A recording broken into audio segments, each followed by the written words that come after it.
আদিবাসী বলতে বোঝায় সেই সব প্রাচীন জনগোষ্ঠী যারা একটি নির্দিষ্ট ভৌগোলিক অঞ্চলে প্রথাগতভাবে বসবাস করে আসছে এবং নিজেদের সংস্কৃতি, ভাষা ও জীবনধারা ধরে রেখেছে। আদিবাসীরা মূলত প্রকৃতি ও পরিবেশের সঙ্গে গভীরভাবে যুক্ত জীবনযাপন করে। তাদের নিজস্ব জীবনধারা, সামাজিক নিয়ম এবং ঐতিহ্য তাদের আলাদা পরিচয় গড়ে তুলেছে। বাংলাদেশে প্রায় ৫০০টিরও বেশি আদিবাসী গোষ্ঠী বসবাস করে, যেমন সাঁওতাল, গারো, চাকমা, মারমা, টিপরা, খাসিয়া প্রভৃতি।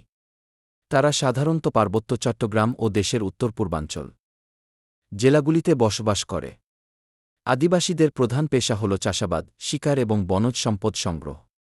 তারা তাদের নিজস্ব ভাষা, পোশাক এবং ধর্মীয় আচার-অনুষ্ঠান বজায় রাখে।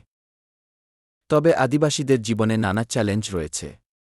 ভূমি অধিকার, শিক্ষা, স্বাস্থ্যসেবা এবং অর্থনৈতিক উন্নয়নের ক্ষেত্রে তারা অনেক সময় বঞ্চিত থাকে।